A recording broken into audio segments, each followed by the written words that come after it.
তানজিম সাকিবের মতো এতটা আগ্রাসী বোলার ক্রিকেটে খুব কমই আছে। পেস, সুইং, বাউন্সের সাথে তার আগ্রাসন মারাত্মক ভয়াবহ। ডেথ ওভারে মুস্তাফিজের বল ব্যাটে লাগাতে পারা ভাগ্যের ব্যাপার। এবারের বিশ্বকাপে বাংলাদেশের পেস বোলিং ইউনিট সবচেয়ে বেশি ভয়ানক। এবার মুস্তাফিজ তানজিম সাকিবকে প্রশংসায় ভাসিয়ে একই বলের সাবেক পাকিস্তানি তারকা শোয়েব আখতার। বাঁচা মরার লড়াইয়ে নেপালের বিপক্ষে অবিশ্বাস্য এক জয় দিয়ে সুপার 8 নিশ্চিত করল বাংলাদেশ। টস হেরে প্রথমে ব্যাট করে মাত্র 106 রানে অল আউট হয় টাইগাররা। অল্প পুঁজি নিয়ে বোলিং করতে নেমে নেপালের ব্যাটারদের ভয় ধরিয়ে দেয় বাংলাদেশি দুই পেসার তানজিম সাকিব ও মুস্তাফিজুর রহমান।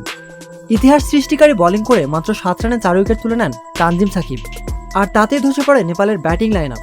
শেষ দিকে মুস্তাফিজের মেডেন ওভার শুধু জয়ই নয়, বিশাল বড় জয় এনে দেয় বাংলাদেশকে।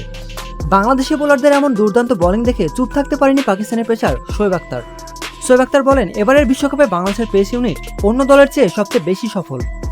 বর্তমানে সবচেয়ে সেরা পেস বোলিং ইউনিট বাংলাদেশ দলের।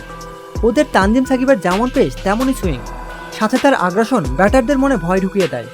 24টি বলের মধ্যে 21টি বলে ডট করা মুখের কথা নয়, তবে দিনটা আজকে তারই ছিল।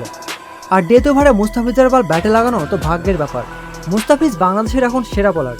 তার বল যে কোনো ব্যাটসম্যানের জন্যই কঠিন। 7 রানে 3 উইকেট নিয়ে সে দলের জয় নিশ্চিত করেছে। এমন দুজন পেসারের কারণে বিশ্বকাপে অনেক দূর যাবে বাংলাদেশ।